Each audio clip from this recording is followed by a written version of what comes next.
नमस्कार. आपण पाहताय कोकणशाही चॅनल कोकणच्या समृद्धीचं. मी चिन्मय घोगळे. कोकणशाहीच्या शाही संवाद या विशेष कार्यक्रमामध्ये आपण सर्वांचं स्वागत करतोय. दर्शक हो, आपल्यासोबतच आहेत क्षेत्रपाल श्रीदेव वेतोबा या मालिकेतील विश्वनाथ अर्थात केदार समन सर. तर तुमचं स्वागत आहे शाही संवादमध्ये. सर, मला जाणून घ्यायचं आहे नेमकी करिअरची सुरुवात, तुमच्या अभिनय क्षेत्राची सुरुवात नेमकी कधीपासून झाली? अभिनय क्षेत्राची सुरुवात खरं तर 6वी पासून झाली. 6वीत असताना बालनाट्यात काम करायला ज्यावेळी सुरुवात केली कुडाळ हायस्कूलमधून, ती आजपर्यंत एक 10वीचं आणि 12वीचं वर्ष सोडलं तर सातत्याने चालू आहे. पहिली भूमिका आठवते का? कोणती केली होती पहिल्या नाटकातली पहिली भूमिका? 6वीमध्ये कुडाळ हायस्कूलमध्ये आमचे बाळपेठे सर होते आणि त्यांनी रत्नाकर मतकरींचं अचाट गावची अफाट मावशी हे एकांकिका बसवलेली होती आणि त्यातला जो मुख्य नायक, त्याची भूमिका, धाकला नाव होतं त्याचं, ती भूमिका मी केली होती. आणि त्या भूमिकेसाठी मला जी कणकवलीला बॅरिस्टर नाथपै शालेय एकांकिका स्पर्धा होते, त्या स्पर्धेत मला पारितोषिकही मिळालेलं आहे पहिल्या भूमिकेसाठी. सर, या मालिकेच्या माध्यमातून पहिल्यांदाच मोठ्या सिरियलमध्ये मोठ्या कलाकारांसोबत काम करण्याची संधी मिळते. कसं वाटतंय? खूप छान वाटतंय. सुरुवातीला थोडंसं दडपण होतं, कारण पहिल्यांदाच कॅमेरा फेस करण्याचा प्रसंग होता. इतकी वर्ष स्टेजवर काम केलं, पण हा पहिलाच प्रसंग. पण आमच्या मालिकेचे दिग्दर्शक नितीन काटकर त्यांनी खूप छान सांभाळून घेतलं आणि बरोबरचे सहकलाकार दीपक कदम असोत किंवा राजेश भोसले असेल किंवा इतरही कलाकार, सगळ्यांनी सांभाळून घेतल्यामुळे झालं. सर, आपण व्यावसायिक देखील आहात. तुम्ही मगाशीच म्हटलं बांधकाम व्यावसायिक, पुन्हा हे सिरियलमध्ये काम करायचं. सगळीकडे तुम्हाला सिंधुदुर्ग जिल्ह्यामध्ये नेपथ्य करण्यासाठी किंवा दिग्दर्शनासाठी देखील बोलवलं जातं. एवढं सगळं सांभाळून कसं काय तुम्ही करता? ॲक्च्युली सिंधुदुर्गमध्ये मी नेपथ्य वगैरे करायला जात नाही. आमची जी बाबावर्धम थिएटर्सची संस्था आहे, त्या संस्थेच्या माध्यमातून मी नाटक करत आलेलो आहे, थिएटर करत आलेलो आहे. आणि बांधकाम व्यवसाय आणि हे शेवटी आवड असली की सवड मिळते असं म्हणतात, त्यामुळे होतं शक्य ते. सर, विश्वनाथ नावाचं पात्र आपण साकारताय. खरं तर खूप चांगल्या पद्धती, अगदी छान पद्धतीनं तुम्ही हे पात्र रंगवलंय. नेमकं काय पात्र आहे विश्वनाथ म्हणजे? सोनारांचं कुटुंब आहे ते. विश्वनाथ हा मोठा भाऊ आणि धकल्या हा धाकटा भाऊ, असं ते कुटुंब आहे. ॲक्च्युली तो जो सोनाराचा धंदा आहे किंवा पेढी आहे, ही या मोठ्या भावाने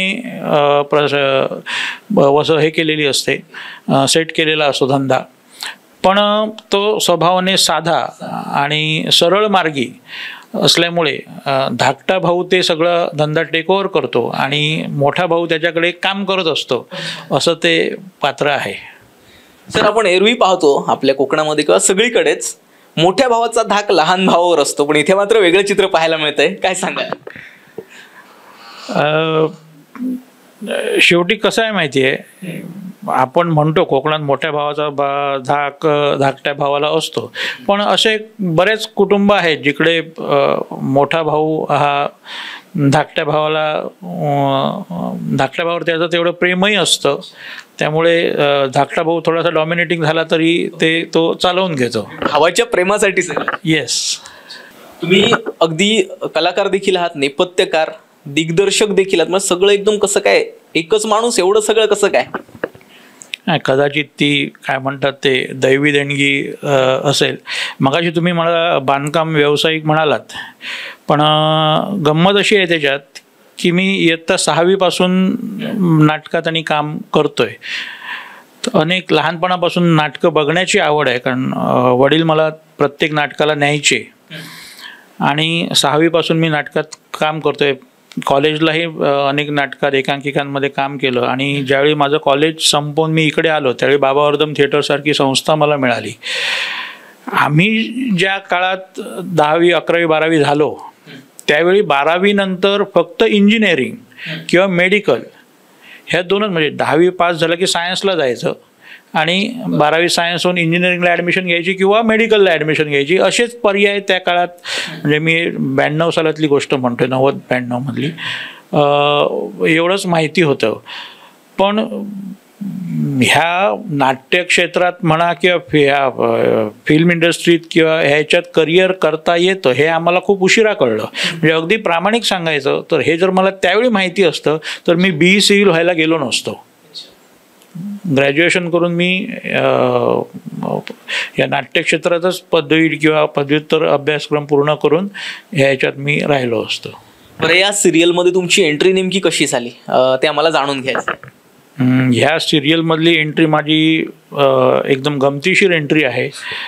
मुळात आपल्याकडे तुम्हाला माहिती आहे बऱ्याच सिरियलचं किंवा सिनेमांचं शूटिंग होतं. त्याच्या अनेक वेळा अनेक ठिकाणी ऑडिशनसाठी जाहिराती येतात. मी शालेय किंवा कॉलेज जीवनात नाटकं केली, पण गेली 25 वर्ष मी बाबा वर्दम थिएटर्सच्या माध्यमातून या प्रायोगिक रंगभूमीवर कार्यरत आहे. म्हणजे जवळपास 10-12 नाटकात कामं केली आहेत. जवळपास 10 नाटकं मी दिग्दर्शित केली आहेत. अनेक नाटकाचं नेपथ्य केलं आहे, प्रकाश योजना केलेली आहे. आणि बाबा वर्दम थिएटर्सचा कार्यवाह म्हणून मी इतर गोष्टी सगळ्या आज सांभाळत असतो. पण मी कधीही कुठच्याही मालिकेच्या किंवा सिनेमाच्या ऑडिशनला आजपर्यंत स्वतःहून गेलो नाही. कदाचित लोक त्याला माझा ॲटिट्यूड म्हणतील किंवा माझा हा स्वतःला कोण समजतो असं म्हणतील, पण मला नाही वाटलं की जाऊन ऑडिशन द्यावी आणि मग माझं सिलेक्शन व्हावं आणि मग मी चमकावं असं मला कधी वाटलं नाही. कारण जे आहे थिएटर मी करतोय त्याच्यात मला प्रचंड आनंद आहे. कारण शेवटी थिएटर ही जिवंत कला आहे असं माझं स्टेजवर रंगमंचावर काम करणं ही.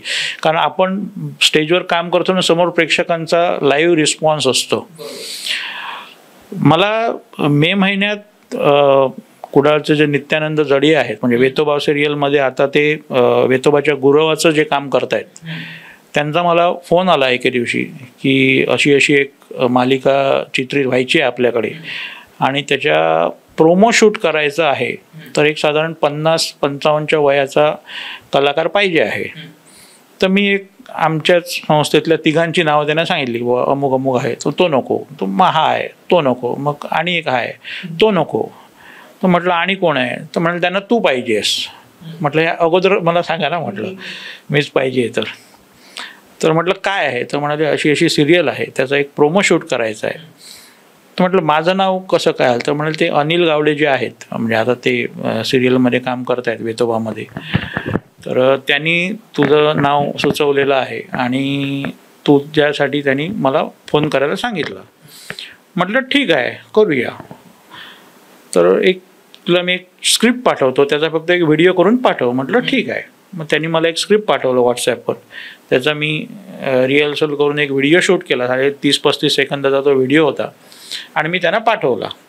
2 दिवसांनी मला चॅनल प्रोडक्शनकडून फोन आला की चॅनलने तुमचं सिलेक्शन केलेलं आहे आणि परवा आपलं शूटिंग आहे, प्रोमो शूट करायचं आहे. आणि ते झालं की साधारण 2-4 दिवसांनी आपलं शूटिंग सुरू होणार. म्हटलं परवा तर शक्य नाही आहे, कारण मी म्हटलं आज रात्री बाहेर गावी जातोय माझ्या एका कामानिमित्त, मी 2 दिवसांनी येणार. त्याच्यानंतर तुम्ही म्हणताय त्या दिवशी मी शूटिंगला येईन म्हटलं, जे शूटिंग सुरू होईल त्यावेळी. पण त्याच्यानंतर परत पुढचे 5-6 दिवस मी नाही आहे, कारण मी मुंबईला जाणार आहे, मला सांगलीला जायचं, माझे काही कमिटमेंट्स होत्या अगोदरच्या, घरगुती कमिटमेंट्स होत्या, घरातली काही फंक्शन्स होती आणि ती म्हटलं मी टाळू शकत नाही. नाही तुम्ही बघा रोल चांगला आहे, अमुक आहे. म्हटलं हे सगळं जरी खरं असलं तरी म्हटलं ह्या कमिटमेंट्स मी टाळू शकत नाहीत असं मी त्यांना सांगितलं. म्हटलं ठीक आहे म्हणाल, मी तुम्हाला रात्रीपर्यंत काय ते कळवतो. म्हटलं हरकत नाही, मला कळवा. रात्री 8:30च्या दरम्यान त्यांचा मला हे आला की ॲडजस्टमेंट होत नाही आहे, तर आम्ही दुसरा आर्टिस्ट बघतो. म्हटलं बघा, कारण मी स्वतःहून कधी कुठच्या ऑडिशनला गेलेलं नसल्यामुळे मला ती भूमिका गेली काय किंवा आली काय ह्याच्यात मोठंसं असं अरे मिळाली असंही नव्हतं किंवा गेली अरे रे गेली असंही नव्हतं. तर ठीक आहे म्हणून मी सांगितलं आणि मी रात्री पुण्याला जायचं होतं, मी पुण्याला निघून गेलो. दुसऱ्या दिवशी सकाळी मी पुण्यात असताना मला फोन आला परत प्रोडक्शनकडून की चॅनलचं म्हणणं आहे की त्या रोलसाठी तेच पाहिजेत आर्टिस्ट. म्हटलं हे बघा, मी परत तेच सांगतोय की ह्या ज्या माझ्या डेट्स ऑलरेडी मी माझ्या काही फंक्शन्स किंवा ह्याच्या निमित्त कमिट केलेले आहेत, त्या म्हटलं मी टाळू शकत नाही.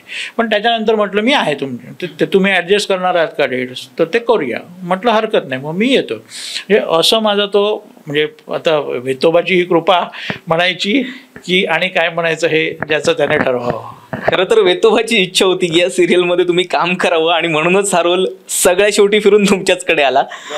सर, सगळेच या मालिकेच्या माध्यमातून सगळे बऱ्यापैकी मालवणी कलाकार या सिरियलमध्ये काम करतायत. मालवणी कलाकार, मालवणी माणसं एकाच वेळी एकाच जागेवर इली, मालवणी धुमशान आणि डबल बारी तर रंतलीच. कशी मजा असते स्टेजवर?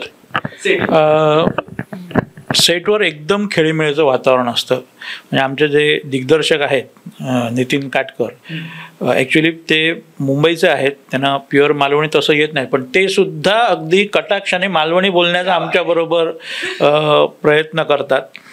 आणि माझा सहकलाकार दीपक कदम, म्हणजे माझा धाकट्या भावाचा जो रोल केला आहे धकल्याचा, तो दीपक कदम हा आपल्याकडचाच आहे. म्हणजे देवगडचा तो, त्याचं सगळं कॉलेज जीवनपर्यंत सगळं जीवन देवगडमध्ये झालं आणि नंतर मग तो कोल्हापूरला गेला, तिकडून तो मुंबईला येऊन आज ह्या इंडस्ट्रीमध्ये स्थिरावलेला आहे. त्यामुळे तो असून देत किंवा माझ्याबरोबर असलेले सहकलाकार राजेश भोसले जरी मालवणी नसला तरी त्याने माझ्या ते रात्रीचे खेळ चाले वगैरे किंवा अनेक ह्याच्यातून काम केलेलं आहे, त्यामुळे त्यालाही मालवणी तो येतं. आणि भोळा मामा विवेकानंद पारकर आमचा मित्र कणकवलीचा, हे सगळे आहेत. त्यामुळे एक मस्त खेळीमेळीचं वातावरण असतं आणि धमाल असते शूटिंग करायला. बरं, आपला चेहरा क्षेत्रपाल श्रीदेव वेतोबा या मालिकेच्या माध्यमातून संपूर्ण सिंधुदुर्गातच नाही तर महाराष्ट्रात पोचलाय. बाहेर कधी फिरताना असं झालंय घरी तो बघा धकल्याचा मोठो भाव जाता बघा असं कधी झालंय का? आणि जेव्हा असं झालं असेल तेव्हा कशा भावना होत्या, कसं वाटलेलं? गंमत अशी झाली आहे की बरेच जण ओळखू लागलेत ह्या गोष्टीमुळे किंवा ओळख दाखवही लागलेले आहेत. म्हणजे कधीही न बोलणारा माणूस, अरे तुझी छान होते हा रिअल्स, हे आम्ही सिरियल बघतो, रोल छान होतो वगैरे, मुद्दाम बोलायला येतो, असं झालेलं आहे. एक किस्सा सांगतो. मध्यंतरी मी बाजारात गेलेलो मुलाला घेऊन माझ्या. साधारण एक शुक्रवारचा दिवस होता, सगळा बाजार बंद होता, पण कशासाठी तर मी गेलेलो आणि अचानक पाऊस सुरू झाला. स्कूटर होती म्हणून मी मांगल्य दुकानाकडे थांबलो. त्यांच्या त्या शेडमध्ये स्कूटर लावली, म्हणजे बाहेर रस्त्यावर, आणि शेडमध्ये मुलाला घेऊन उभा होतो. तिकडून एक कपल जात होतं आणि चालत जात एक 2-4 पावलं असं क्रॉस झालं, पुढे गेलं आणि परत पाठी आलं. आम्ही तुमची सिरियल बघतो, खूप छान तुमचा रोल होता आहे. म्हटलं थँक्यू. मी त्यांना ओळखत नव्हतं, ते कदाचित ते मला ओळखत असतील. तर अशा बऱ्याच गोष्टी घडतात.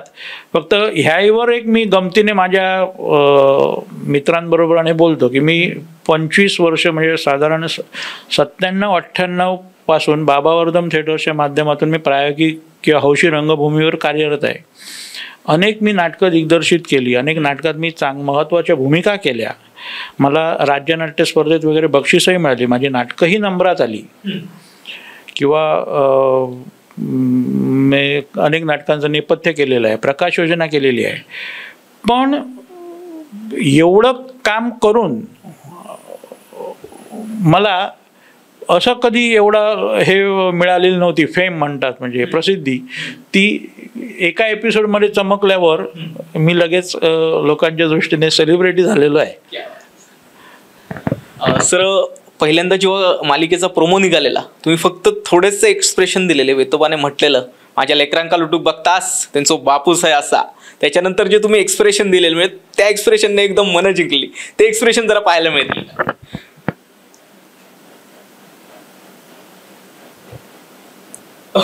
क्या बात आहे सर, थँक्यू. सर, अजून मला काही प्रश्न विचारायचे आहेत. अभिनय क्षेत्रा व्यतिरिक्त अजून कोणकोणते छंद आहेत तुम्हाला? माझं वाचन भरपूर आहे. मला चांगली पुस्तकं वाचायला आवडतात आणि त्याच्यासाठी मी मुंबईला, कोल्हापूर, पुण्याला गेलो की आवर्जून पुस्तकं खरेदी करतो. आणि नाटक ही माझी पॅशन आहे. सर, आयुष्यातला टर्निंग पॉईंट तुम्हाला नेमका कोणता वाटतो तुमच्या आयुष्यात? म्हणजे कशा संदर्भातला turning point? In the sense overall तुमच्या आयुष्यात, म्हणजे तिथून तुमच्या करिअरच्या अभिनय क्षेत्राची सुरुवात झाली, जो तुमचा टर्निंग पॉईंट? अभिनय क्षेत्र कसं झालं, मगाशी मी म्हटलं तसं 12वी नंतर इंजिनिअरिंगला गेलो. इंजिनिअरिंग झाल्यानंतर 1-2 वर्ष अनुभवासाठी नोकरी केली आणि परत व्यवसायाच्या, कारण पहिल्यांदा ठरवलेलं होतं की ज्यावेळी इंजिनिअरिंगला गेलो त्याचवेळी ठरवलेलं की ते जे काय करेन ते कुडाळात येऊन करेन. कारण घरी आईवडील आहेत आणि मग कुडाळबद्दल मला विशेष आकर्षण म्हणा, प्रेम म्हणा भरपूर आहे. त्यामुळे कुडाळच्या बाहेर कुठे जाऊन मी स्थायिक होणार नाही नोकरी धंद्यानिमित्त, हे त्यावेळी कॉलेजमध्ये असताना ठरवलेलंच होतं. आणि आल्यानंतर म्हणजे नोकरी अनुभव घेऊन आल्यानंतर मी इकडे माझा व्यवसाय सुरू केला. आणि नाटक ही आजपर्यंत जे काय नाटक केलं हे हौशी लेवलवरच केलेलं आहे. म्हणजे व्यावसायिक कलाकार म्हणून काम केलेलंच नाही आहे. व्यावसायिक कलाकार म्हणून हे माझं पहिली, जे आज सिरियलमध्ये मी काम करतोय ते माझी पहिली हे आहे. नाहीतर आजपर्यंत जे काय नाटक केलं ते हौस म्हणून केलं आणि एक पॅशन म्हणूनच काम केलेलं आहे. सर, आजवर मिळालेल्या यशाचं श्रेय जर द्यायचं झालं तर कोणाला द्याल? माझी शाळा कुडाळ हायस्कूल आणि कुडाळ हायस्कूलचा कला विभाग, कुडाळ हायस्कूल कला विभागने मला पहिली नट म्हणून संधी दिली किंवा कलाकार म्हणून संधी दिली. आणि माझं बाबा वर्धम थिएटर्स, आणि ह्या 2 संस्थांचा माझ्या म्हणजे सांस्कृतिक क्षेत्रातल्या वाटचालीत ह्या 2 संस्थांचा प्रचंड मोठा वाटा आहे आणि मी ते कधीच विसरू शकत नाही. तर एक थोडासा वेगळा प्रश्न विचारतोय. आपले वडील अर्थात अपी सामंत सर फार स्ट्रिक्ट, अगदी शिस्तबद्ध, म्हणजे अजूनही विद्यार्थी त्यांना घाबरतात. अगदी घरी देखील तसाच धाक असतो का त्यांचा? नाही, अजिबात नाही. म्हणजे माझ्या वडिलांच्या बाबतीत बोलायचं झालं तर शाळेतले का सामंत शाळेच्या गेटमधून बाहेर पडले की ते सगळी हे वस्त्र तिकडे ठेवून येतात. घरी आले की घरचे का सामंत वेगळे किंवा बाहेर मित्रांमधले का संबंध वेगळे, म्हणजे ते त्यांनी अगदी परफेक्ट जमवलेलं आहे. त्यामुळे आज जर बघितलं की बाबा माझे रिटायर झाल्यानंतर आज शाळेत कार्यरत आहेत किंवा संस्थेत कार्यरत आहेत, रोटरी क्लबमध्ये अजूनही ते कार्यरत आहेत. त्यामुळे वडिलांचं वय माझे आज 85 वय आहे, पण रोटरी क्लबमध्ये अगदी 30-35 वर्षाच्या वयापासून सगळे त्यांचे अगदी मित्र आहेत आणि त्यांच्याबरोबर ते ट्रिपला जातात किंवा हे होतं. त्यामुळे तसं कधी हे नाही झालं. म्हणजे इवन गंमत सांगतो, शाळेत असताना मी त्यांचा मार खाल्लेला आहे विद्यार्थी म्हणून. त्यांचं घरी जाऊन आता काय होईल अशी हे, पण त्या घरी कधीही म्हणजे शाळेत असं घडलेलं ह्याचा कधीही घरी हे झालेलं नाही. म्हणजे काही म्हणजे सर जसे आपली सगळ्या भूमिका बजावतात अगदी तीच सवय तुम्हाला लागली, म्हणून तुम्ही देखील सगळ्या भूमिका, अगदी कॉन्ट्रॅक्टर, दिग्दर्शक, नेपथ्यकार आणि आता पुन्हा कलाकार, सगळ्या भूमिका तुम्ही देखील बजावताय. सर, अगदी शेवटचा प्रश्न आहे, आजच्या या मुलाखतीच्या माध्यमातून दर्शकांना काय आवाहन करा? दर्शकांपेक्षा मी तरुणांना आजच्या सांगेन की तुम्हाला ज्या क्षेत्रात आवड आहे त्या क्षेत्रात करिअर करण्यासाठी प्रयत्न करा. आणि सगळ्यात महत्त्वाची गोष्ट, ज्यांनी तुम्हाला घडवलंय त्यांना कधीच विसरू नका. ते कोणी असेल, तुमचे गुरु असतील, आईवडील असतील, तुमची संस्था असेल किंवा कोण असेल, ज्याने तुम्हाला मोठं केलंय किंवा तुमच्या आवडीच्या क्षेत्रापर्यंतचा प्रवास ज्यांच्या माध्यमातून झालाय त्यांना कधीही विसरू नका. धन्यवाद सर, आपला बहुमूल्य वेळ आम्हाला दिल्याबद्दल. तर हे होते क्षेत्रपाल श्रीदेव वेतोबा या मालिकेतील विश्वनाथ अर्थात केदार सामंत सर. आपल्या कुडाळ शहरातील, आपल्या सिंधुदुर्ग जिल्ह्यातील एक कलारत्न आहे. अशी अनेक रत्न आपल्या सिंधुदुर्ग जिल्ह्यात आहेत. आपण त्यांना देखील भेटणार आहोत, परंतु तुर्तास इथेच थांबतोय. पण तुम्ही मात्र कुठेही जाऊ नका. पाहत रहा कोकणशाही चॅनल, कोकणच्या समृद्धीचं. धन्यवाद. असे नवनवीन व्हिडिओ पाहण्यासाठी कोकणशाहीचं यूट्यूब चॅनल सबस्क्राईब करा व बेल बटन प्रेस करा. तसेच फेसबुक पेज लाईक करा आणि इंस्टाग्राम पेज व ट्विटर पेजला फॉलो करायला विसरू नका.